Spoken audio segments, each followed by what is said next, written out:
வணக்கம் எல்லாருக்கும். ஸோ நாம் இன்றைக்கி என்ன பார்க்க போகிறோன்னா மேல்முறையீடு, மறு ஆய்வு, மறுபரிசீலனை.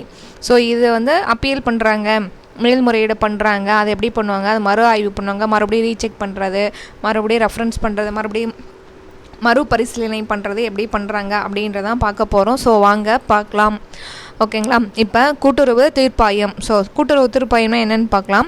கூட்டுறவு சட்டத்தின் நோக்கங்களை நிறைவேற்ற சட்டத்தின் அடிப்படையில் எழும் வழக்குகளை முடிவு கட்ட. ஓகேங்களா. கூட்டுறவு சட்டத்தினுடைய நோக்கம், அதனுடைய அடிப்படையில் வரக்கூடிய வழக்குகள், கேஸு. அரசு நடுவர் நீதிமன்றத்தை அனுமதிக்கலாம். அவசியத்தின் அடிப்படையில் ஒன்றுக்கும் மேற்பட்ட நடுவர் நீதிமன்றங்கள் அரசு அமைத்தால் அவற்றின் செயல் எல்லையும் கோர்ட்டு அவங்க நமக்கு கொடுக்குறாங்க அப்படின்னா அவங்களுடைய எல்லையையும் அரசு நிர்ணயம் பண்ணணும்னு சொல்லியிருக்காங்க. நடுவர் நீதிமன்றத்தின் நீதிபதியாக ஒருவர் அல்லது ஒன்றுக்கு மேற்பட்ட அரசு நியமனம் செய்யலாம். ஸோ இந்த மாதிரி கேஸ் எல்லாம் விசாரிக்கிறாங்கன்னா அதுக்கு ஒரு நீதிபதி ஒருவர், அப்படி இல்லைன்னா ஒருவருக்கு மேலேயும் கவர்மெண்ட் டிசிஷன் எடுக்கலாம் அப்படின்னு சொல்லியிருக்காங்க. இவர்களை நீதித்துறையை சார்ந்த சார்நிலை நீதிபதியும் ஒருத்தர் இருப்பார் அப்படின்னு சொல்லியிருக்காங்க. தேவையானால் கூட்டுறவு இணைப்பதிவாளர், ஸோ நம்மளுடைய இணைப்பதிவாளர் இருக்காங்களே, ஜாயிண்ட் ரெஜிஸ்ட்ரார், ஸோ அவங்களும் தகுதிக்கு குறையாத ஒருவரையோ அல்லது தலைமை செயலக சட்டத்துறையின் துணை செயலாளர் பதவிக்கு குறையாத ஒருவரையே நீதிபதியாக அரசு நியமனம் செய்யலாம். ஸோ தேவைப்பட்டாங்களும் இவங்க என்ன பண்ணிருக்காங்க, ஜாயிண்ட் ரெஜிஸ்ட்ரார் தகுதிக்கு குறையாத ஒருத்தரையும் நம்ம நீதிபதியாக நியமிக்கலாம் அப்படின்னு இருக்காங்க. ஸோ பிரிவு 152 மேல்முறையீடு, 152 மேல்முறையீடு சொல்லியிருக்காங்க. இது மேல்முறையீடு எதுக்கு அப்படின்ற மாதிரி கீழ்கண்ட பிரிவுகளின் அடிப்படையில் வழங்கப்பட்ட தீர்ப்புகளால் பாதிக்கப்பட்டவர் கூட்டுறவு தீர்ப்பாயத்துக்கு மேல்முறையீடு செய்யலாம்.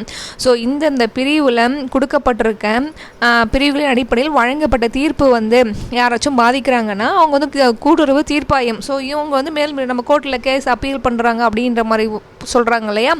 அதே மாதிரி இந்த பிரிவில் நாங்கள் தீர்ப்பு கொடுத்துருக்காங்க, அதில் பாதிக்கப்பட்டிருக்காரு, இது எனக்கு சரியாக தீர்ப்பு இல்லைன்னா மறுபடியும் அவங்க மேல்முறையீடு பண்ணலாம். அது எந்தெந்த தீர்ப்பு, எந்தெந்த பிரிவு அப்படின்னு பார்க்கலாம். ஸோ பிரிவு 87 ஃபஸ்ட்டு, இது தண்ட தீர்வு நடவடிக்கை. நம்ம இதெல்லாமே முன்னாடி பார்த்துருப்போம். ஸோ இதையும் மறுபடியும் சொல்லியிருக்காங்க. பிரிவு 90 தாவாக்களின் பணம் சம்பந்தமாக பதிவாளரின் தீர்ப்பு, தாவாக்களில் பணம் சம்பந்தமாக பதிவாளரினுடைய தீர்ப்பு.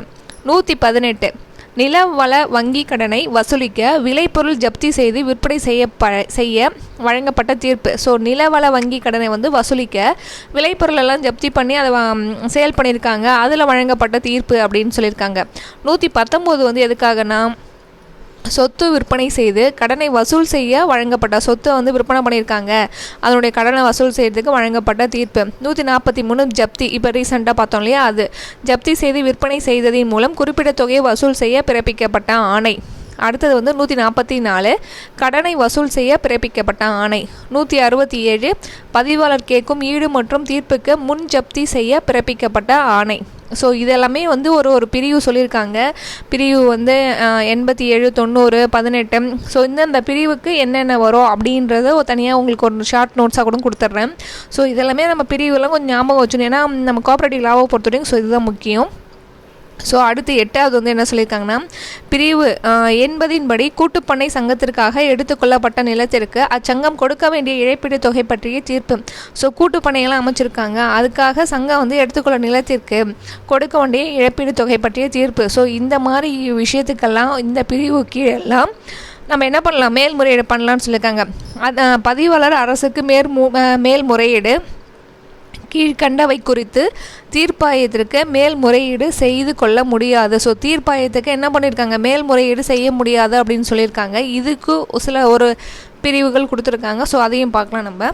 பிரிவு 7 ஒருவர் யார் தனிநபரோ அப்பகுதியை வசிப்பவரா நில உடைமை உள்ளவரா என்பதை முடிவு செய்து வழங்கப்பட்ட ஆணை. ஒருத்தர் தனிநபரா, அவர் எந்த பகுதியை வசிக்கிறாரு, அவர்களுடைய நில வளங்கள் எப்படி அப்படின்ற மாதிரி அது சம்மந்தமாக கொடுக்கப்பட்ட தீர்ப்பு. சங்கத்தை பதிவு செய்ய மறுத்து பிறப்பிக்கப்பட்ட ஆணை, சங்கத்தெல்லாம் பதிவு செய்ய முடியாது மறுத்திருந்தாங்கன்னா அதுக்காக கொடுக்கப்பட்ட ஆணை. 11 சங்க துணை விதியை பதிவு செய்ய மறுத்து, ஸோ துணை விதி பைலாவை பதிவு செய்ய மறுக்கிறதுக்கு பிறப்பிக்கப்பட்ட ஆணை. பிரிவு 12 துணை விதியை திருத்தி வழங்கப்பட்ட ஆணை. ஸோ துணை விதியை மாற்றம் பண்ணியிருக்காங்க, அதுக்காக வழங்கப்பட்ட ஆர்டர்.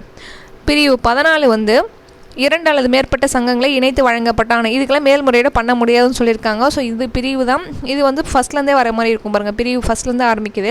ஸோ பிரிவு 14 2 அல்லது அதுக்கு மேற்பட்ட சங்கங்களை இணைத்து வழங்கப்பட்ட ஆணை சொல்லியிருக்காங்க. பிரிவு 21 சங்கத்தில் உறுப்பினராக சேர்த்து கொள்ளப்பட்டதாக கருதப்படும் ஒரு நாளை நீக்க பிறப்பிக்கப்பட்ட ஆணை.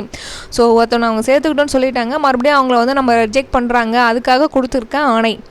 அப்புறம் பிரிவு 23 சங்கத்தில் உறுப்பினராக சேர விண்ணப்பித்தவர் அல்லது உறுப்பினராக உள்ளவர் தகுதி இழப்புக்கு உட்படுகிறாரா அல்லது உட்பட்டு இருந்தாரா அது பற்றிய முடிவு. 25 உறுப்பினரை நீக்க வழங்கப்பட்ட ஆணை. ஒரு உறுப்பினர் இருக்காங்க, அவங்கள நீக்கிறதுக்கு கொடுக்கப்பட்ட ஆணை. பிரிவு 34 ஒரு சங்க நிர்வாக குழு உறுப்பினர் தகுதி இழந்தது பற்றி முடிவு செய்து நீக்குவதற்கு கட்டளை பிறப்பிக்கும் ஆணை. ஒரு சங்கத்தில் இருக்கிற போர்ட் ஆஃப் டைரக்டர்ஸில் ஒரு உறுப்பினர் இருக்காங்க, அவங்க வந்து தகுதி இழந்துட்டாங்க, அதை முடிவு பண்ணி அவங்கள நீக்குவதற்கு கட்டளை மட்டும் பிறப்பிக்கப்பட்ட ஆணைன்னு சொல்லியிருக்காங்க.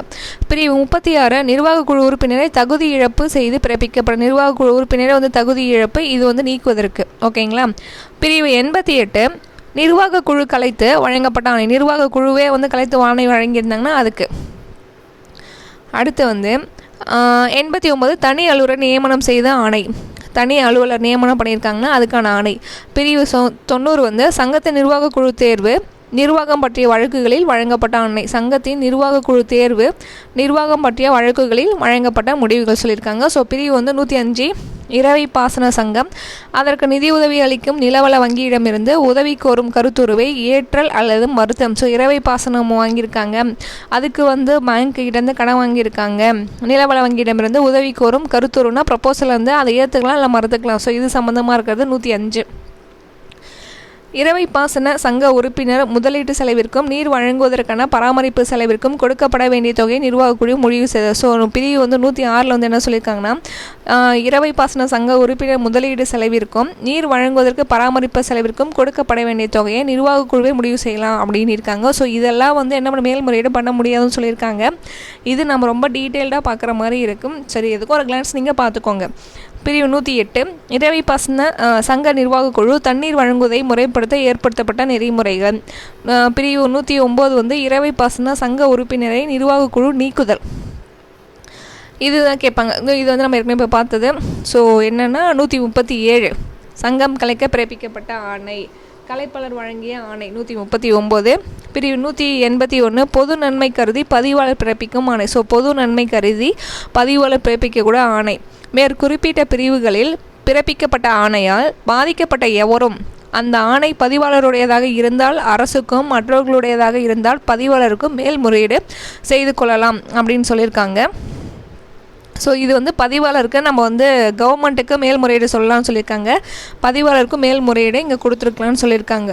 ஸோ கீழ்கண்டவை தீர்ப்பாயத்துக்கு தான் இது வந்து மேல்முறையீடு செய்ய முடியாதுன்னு சொல்லியிருக்காங்க. ஸோ நம்ம வந்து பதிவாளருக்கு இங்கே வந்து மேல்முறையீடு பண்ணலாம் அப்படின்னு சொன்னாங்க. மேற்குறிப்பிட்ட பிரிவுகளில் பிறப்பிக்கப்பட்ட ஆணையால் பாதிக்கப்பட்ட எவரும் அந்த ஆணை பதிவாளருடையதாக இருந்தால் அரசுக்கும் மற்றவர்களுடைய இருந்தால் பதிவாளருக்கும். ஸோ நம்ம முன்னாடி வந்தது மேல்முறையீடு செய்ய முடியாதுன்னு சொல்லியிருந்தது வந்து தீர்ப்பாயத்துக்கு மேல்முறையீடு செய்ய முடியாது. ஸோ பதிவாளருக்கு மேல்முறையீடு செய்து கொள்ளலாம் அப்படின்றதையும் டீட்டெயிலாக இங்கே கொடுத்துருக்காங்க. அடுத்து மேல்முறையீட்டுக்கு விண்ணப்பிக்க காலம். கூட்டுறவு சட்டத்தின் கீழ் வழங்கப்பட்ட ஆணை அல்லது தீர்ப்பு வழங்கப்பட்ட தேதியில் இருந்து 60 நாட்களுக்குள் மேல்முறையீடுக்கு விண்ணப்பிக்க வேண்டும். ஸோ கூட்டுறவு சட்டத்தின் கீழ் வந்து வழங்கப்படுற ஆணை அல்லது தீர்ப்பு வழங்கப்பட்ட தேதி வந்து 60 நாட்கள் தான், 2 மாதம் கொடுத்துருக்காங்க. அதுக்குள்ளே நம்ம என்ன பண்ணியிருக்கணும், மேல்முறையீட்டுக்கு விண்ணப்பிக்க வேண்டும். தகுந்த காரணங்களால் இருக்கிறது என்று மேல்முறையீடு அதிகாரம் திருப்தி அடைந்தாம். ஸோ இதுக்கான வேலிடான ரீசன் இருக்குது அப்படின்னா 60 நாட்களுக்கு பின்னரும் மேல்முறையீடு விண்ணப்பத்தை ஏற்றுக்கொள்ளலாம். ஸோ வேலிடான ரீசன் இருக்கான 2 மாதத்துக்கு மேலே ஆகினா கூட என்ன பண்ணியிருக்கலாம், அக்செப்ட் பண்ணிக்கலாம் அப்படின்னு சொல்லியிருக்காங்க. மேல்முறையீட்டுக்கான ஆணை மேல்முறையீடு செய்து கொண்டவருக்கு அவர் சார்பில் விளக்கம் அளிப்பதற்கு அவகாசம் கொடுத்துவிட்டு மேல்முறையீட்டுக்கான தீர்ப்பை மேல்முறையீடு அதிகாரி வழங்கலாம். ஸோ ஆணைக்கு வந்து கொடுக்குறாங்க, அவங்களுக்கு என்ன கொடுக்கணும், டைம் கொடுக்கணும். நீங்கள் வந்து உங்கள் சைடு இருக்கக்கூடிய பதிலை சொல்லுங்கள் அப்படின்ற மாதிரி கொடுத்துட்டு அதுக்கப்புறமா தான் என்ன பண்ணணும், தீர்ப்பை கொடுக்கணும்னு சொல்லியிருக்காங்க. மேல்முறையீட்டுக்கான இறுதி ஆணை பிரிவு 53, 54. மேல்முறையீட்டுக்கான இறுதி ஆணை வந்து பிரிவு 53, 54க்கு உட்பட்டு மேல்முறையீட்டில் வழங்கப்பட்ட ஆணையே இறுதியானது. ஸோ இந்த இதில் பிரிவு 53, 54 அதுக்கு கீழே கொடுத்துருக்காங்க அப்படின்னா அதுதான் ஃபைனல் சொல்லியிருக்காங்க. ஸோ இடைக்கால ஆணைனா மேல்முறையீட்டுக்கு விண்ணப்பத்திற்கு இறுதி ஆணை பிறப்பிக்க முன் பொருத்தமென கருதும் இடைக்கால ஆணைனா. ஸோ ஃபைனலாக கொடுக்கக்கூடிய இந்த இறுதி ஆணை சொல்கிறாங்களா. ஸோ இந்த 53, 54 கீழே நமக்கு வந்து இறுதி ஆணை கொடுக்கறதுக்கு முன்னாடி வேணால் இடைக்கால ஆணை கொடுக்கலாம் அப்படின்னு சொல்லியிருக்காங்க. மேல்முறையீட்டுக்கு கட்டணம் அமௌண்ட்டை மேல்முறையீட்டுக்கான தொகையை மேல்முறையீட்டு அலுவலர் சம்மந்தப்பட்ட சங்கத்தை நிர்வாக நிதியில் இருந்தோ அல்லது மேல்முறையீடு செய்த நபரோ அவங்ககிட்டருந்தே வாங்கிக்கலாம். யார் நம்ம அப்பீல் பண்ணுறோமோ அவங்ககிட்டருந்து வாங்கிக்கணும்னு சொல்லியிருக்காங்க. ஸோ மறு ஆய்வு பிரிவு வந்து 153. பதிவாளர் தாமாக அல்லது விண்ணப்பத்தை மறு ஆய்வு செய்யலாம். ஸோ ரெஜிஸ்ட்ரார் தான் ஃபுல் பவர். ஸோ அவங்க வந்து என்ன பண்ணலாம், அவரே பண்ணலாம். அப்படி இல்லைனா யாராச்சும் அப்ளிகேஷன் போட்டிருந்தாங்கன்னா அதை பேஸ் பண்ணி கூட யாராச்சும் கேட்டிருந்தாங்க கூட பேஸ் பண்ணி மறு ஆய்வு பண்ணலாம். மாநில அரசு தாமாகவோ அல்லது விண்ணப்பத்தின் பேரில், ஸோ கவர்மெண்ட்டை நினச்சா அவங்க கூட மறு ஆய்வு பண்ணலாம், இல்லைனா விண்ணப்பம் பேரில் கூட மறு ஆய்வு பண்ணிக்கலாம். பதிவாளர் தனக்கு கீழ் உள்ள அதிகாரிகள் கூட்டுறவு சட்டப்படி எடுத்த நடவடிக்கைகள் வழங்கப்பட்ட ஆணைகள் தீர்ப்புகள் கீழ்கண்டவர் உள்ளதா என ஆய்வு செய்வார். ஸோ ரெஜிஸ்ட்ரார் வந்து அதை செக் பண்ணுறாரு, அவங்க வழங்கப்பட்டுள்ள ஆணைகள் தீர்ப்புகள் வந்து கீழே இருக்கிற மாதிரி இருக்கான்னு சொல்லி அவை சரியாகவா உள்ளனவா, சட்டப்படி தான் இருக்கா, முறையாக தான் இருக்கா அப்படின்றத யார் செக் பண்ணுவாங்க, ரெஜிஸ்ட்ரார் சார் செக் பண்ணுவாங்க. அரசு அதிகாரிகள் பதிவாளராய் சட்டப்படி வழங்கப்பட்ட ஆணைகள் அல்லது தீர்ப்புகள் கீழ்கண்டவரை உள்ளதாம். ஸோ அரசு அதிகாரியாக இருக்கிறாங்க, அது அரசு அதிகாரி பதிவாளரால் சட்டப்படி வழங்கப்பட்ட ஆணை வந்து கூட்டுறவு சட்டம் விதிகளின்படி உள்ளதாம். ஸோ கூட்டுறவுக்குன்னு ஒரு பைலா இருக்குது, நமக்கு சட்டம் இருக்குது. ஸோ அந்த மாதிரி இருக்கிறதா அப்படின்றத செக் பண்ணிப்பாங்க. அரசு ஆய்வின் போது ஆய்வு அதிகாரிகளை கண்டுபிடிக்கப்படும் உண்மைகளின் அடிப்படையில் ஆணை வழங்கலாம். ஸோ அரசு வந்து ஆய்வு பண்ணுது, அப்போ அவங்க வந்து உண்மையை கண்டுபிடிக்கிறாங்கன்னா அதை பேஸ் பண்ணி என்ன பண்ணலாம், ஆணை வழங்கலாம் அப்படின்னு சொல்லியிருக்காங்க. 152வது உட்பிரிவு 1 உள்ள தீர்ப்பாயத்தில் மேல்முறையீடு செய்யப்பட்டு தீர்ப்பு வழங்கப்பட்டதை மறு ஆய்வுக்கு எடுத்துக்கொள்ளப்படாது. ஸோ 152வது உட்பிரிவு 1 வழங்கப்பட்ட தீர்ப்பாயத்திற்கு மேல்முறையீடு செய்யப்பட்டு தீர்ப்பு வழங்கப்பட்டவை மறு ஆய்வுக்கு எடுத்துக்கொள்ளப்படாது. ஸோ இந்த பேசிஸில் அவங்க வந்து தீர்ப்பு கொடுத்துருந்தாங்கன்னா அதை என்ன பண்ணியிருக்காங்க, மறு ஆய்வுக்கு எடுத்துக்கொள்ள மாட்டாங்க. மேல்முறையீட்டுக்கு தீர்ப்பு வழங்கப்பட்ட தேதியில் இருந்து 90 நாட்களுக்கு மறு ஆய்வுக்கு மேல்முறையீட்டால் பாதிக்கப்பட்ட நபர் விண்ணப்பிக்க வேண்டும். மேல்முறையீட்டுக்கு தீர்ப்பு வழங்கப்பட்ட தேதியிலிருந்து 90 டேஸ்க்குள்ளே மறு ஆய்வுக்கு வந்து என்ன பண்ணலாம், பாதிக்கப்பட்ட நபர் விண்ணப்பிக்கலாம். மேல்முறையீட்டு தீர்ப்பு வழங்கப்பட்ட தேதியிலிருந்து 90 நாட்களுக்குள் மறு ஆய்வுக்கு மேல்முறையீட்டால் பாதிக்கப்பட்ட நபரை விண்ணப்பிக்க வேண்டும். ஸோ மேல்முறையீட்டு தீர்ப்பு வழங்கிட்டாங்கப்பா, அது வழங்குறதுலேருந்து 90 நாட்களுக்குள்ளே என்ன பண்ணணும், மறு ஆய்வு மேல்முறையீட்டால் பாதிக்கப்பட்ட நபர் மேல்முறையீட்லையும் பாதிக்கப்பட்டனா மறு ஆய்வுக்கு 90 டேஸ்க்குள்ளவே அவங்க என்ன பண்ணணும், அப்ளை பண்ணணும்னு சொல்லியிருக்காங்க. 90 நாட்களுக்கு பின் காலதாமதமாக வரும் விண்ணப்பங்களையும், ஸோ 90 நாள் மேலே ஆகிடுச்சு, அதாவது 3 மாதம் ஆகிடுச்சு, அதுக்கப்புறம் அப்ளிகேஷன் போட்டிருந்தோன்னா காலதாமதம் தான் லேட் பண்ணதுக்கான ரீசன் வந்து அவர் வந்து பதிவாளர் வந்து திருப்திப்பட்டால் என்ன பண்ணலாம், அப்ளிகேஷனை ஏற்றுக்கலாம் அப்படின்னு சொல்லியிருக்காங்க. மறு ஆய்வுக்கு விண்ணப்பித்தவருக்கு அவர் சார்பில் விளக்கம் அளிப்பதற்கு வாய்ப்பளித்த பின்னரே சம்பந்தப்பட்ட அதிகாரிகள் மறு ஆய்வுக்கான இறுதி ஆணையை பிறப்பிக்க வேண்டும். ஸோ மறு ஆய்வுக்குன்னு ஒருத்தர் மறுபடியும் ஒரு வாட்டி செக் பண்ண சொல்லுங்கள் அப்படின்னு சொல்லி ஒருத்தர் அப்ளிகேஷன் போட்டிருக்காரு. அவருக்கு வந்து ஏன் அப்படி சொல்லியிருக்காரு, அதுக்கான வாய்ப்பளிச்சா அவர் வந்து என்ன சொல்கிறாரோ அப்படின்னு கேட்டதுக்கு அப்புறம் தான் என்ன பண்ணணும், ஃபைனல் டிசிஷனே எடுக்கணும் அப்படின்னு சொல்லியிருக்காங்க. ஆணையை நிறைவேற்றுவதை நிறுத்தல் அப்படின்னு சொல்லியிருக்கோம். அடுத்த டாப்பிக்கு மறு ஆய்வின் நடவடிக்கைகளில் ஈடுபட்டிருக்கிற பதிவாளர். ஸோ மறு ஆய்வு நடவடிக்கையில் வந்து நடந்துன்னு இருக்குது. ஸோ அப்போ வந்து பதிவாளர் ஈடுபட்டிருக்காருன்னு சொல்லுறாங்க. அல்லது அரசு இந்த வழக்கு சம்பந்தமாக முன்னர் வழங்கப்பட்ட ஆணைகளை, ஸோ மறு ஆய்வு பண்ணின்னு இருக்கும்போது அப்படி இல்லைனா அரசுக்கு வந்து இந்த வழக்கு இந்த கேஸ் சம்மந்தமாக ஏற்கனவே ஆணைகள் வந்து நிறைவேற்றுவதை நிறுத்தி வைக்க இடைக்கால ஆணை பிறப்பிக்கலாம். ஸோ ஒரு மறு ஆய்வு நடவடிக்கை நடந்துன்னு இருக்கிறப்ப அதுக்கு சம்மந்தமாக ஏற்கனவே ஆணைகள் வழங்கப்பட்டிருந்ததுன்னா அதை வந்து ஒரு இடைக்காலமாக ஒரு ஆணை பிறப்பிச்சா நிறுத்தி வைக்கலாம் அப்படின்னு சொல்லியிருக்காங்க. மறு ஆய்விற்கான செலவு. ஸோ மறு ஆய்விற்கான செலவை பதிவாளர் அல்லது அரசு சங்கத்தின் நிதியில் இருந்து கொடுப்பது பொருந்தும் என்று திருப்திப்பட்டால், ஓகே, மறு ஆய்விற்கான செலவு வந்து பதிவாளர் அல்லது அரசு சங்கத்தின் நிதியிலிருந்து கொடுப்பது தான் சரியாக இருக்கும் அப்படின்னு திருப்திப்பட்டால் சங்கத்தின் நிதியிலிருந்து செலுத்தலாம். அல்லது சம்மந்தப்பட்ட நபர் செலுத்துவது பொருத்தம் என திருப்திப்பட்டால் அந்த நபரும் செலுத்த ஆணையிடலாம். ஸோ சங்கம் தான் இதை செலுத்தணும் அப்படின்னு, ஓகே அதான் கரெக்டாக இருக்கும் அப்படின்னு நினச்சா சங்கம் கொடுக்கலாம். அப்படி இல்லைன்னா அந்த பாதிக்கப்பட்ட நபர் அவர் வந்து சம்மந்தப்பட்ட நபர், ஓகேங்களா, சம்மந்தப்பட்ட நபர் கொடுத்தா அது கரெக்டாக இருக்கும் அப்படின்னு நினச்சோன்னா அவரே பே பண்ணலாம் அப்படின்னு சொல்லியிருக்காங்க. மறுபரிசீலனை, நம்ம முன்னாடி பார்த்தது மறு ஆய்வு, இது மறுபரிசீலனை பிரிவு 154. மறுபடியும் மறுபரிசீலனை பண்ணுறாங்கப்பா. ஓகே, மறுபரிசீலனை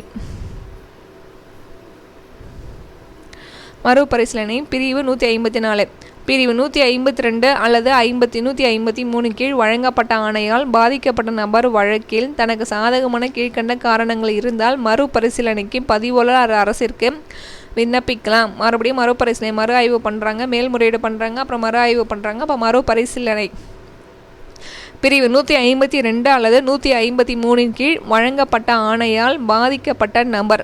ஓகேவா, இந்த 2 பிரிவு கீழே ஒரு ஆர்டர் கொடுத்துருக்காங்க. அதில் பாதிக்கப்பட்ட நபர் வழக்கில் தனக்கு சாதகமான கீழ்கண்ட காரணங்கள் இருந்தால் மறுபரிசீலனைக்கு பதிவாளரோ இல்லை கவர்மெண்ட்டுக்கோ விண்ணப்பிக்கலாம். என்னன்னு பார்க்கலாம்.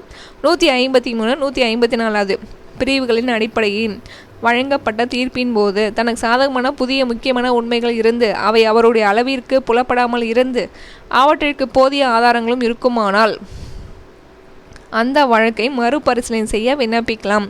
ஸோ 152 153 பிரிவுகளின் அடிப்படையில் வழங்கப்பட்ட தீர்ப்பின் போது தனக்கு சாதகமான புதிய முக்கியமான உண்மைகள் இருந்து அவை அவருடைய அளவிற்கு புலப்படாமல் இருந்து அவற்றிற்கு போதுமான ஆதாரமும் இருக்குமானா, ஸோ அவருக்கே தெரியாமல் இருந்திருக்கு, அதுக்கப்புறமா தான் அதுக்கான எவிடன்ஸே கிடைக்குது அப்படின்ற பட்சத்தில் என்ன பண்ணலாம், மறுபரிசீலனை செய்ய விண்ணப்பிக்கலான்னு சொல்லியிருக்காங்க. இப்பிரிவின்படி வழங்கப்படும் தீர்ப்பே இறுதியானது. இதோட ஃபைனல் பண்ணுறாங்கப்பா. இடைக்காலனா, ஸோ இதுக்கு இடைக்காலனா மறுபரிசீலனை நடந்து கொண்டிருக்கிற வேலை. ஸோ மறுபரிசீலனை பண்ணின்னு இருக்காங்க அப்படின்ற டைமில் சம்மந்தப்பட்ட அளவு பொருத்தமானதாக தோன்றும். ஸோ அப்பையும் சரி இதுக்கு இந்த மாதிரி இடைக்கால ஆணையை பிறப்பிக்கலாம்னு நினச்சா என்ன பண்ணுவாங்களாம், பிறப்பிப்பாங்களாம். ஸோ இது மறுபரிசீலனையிலும் உண்டு.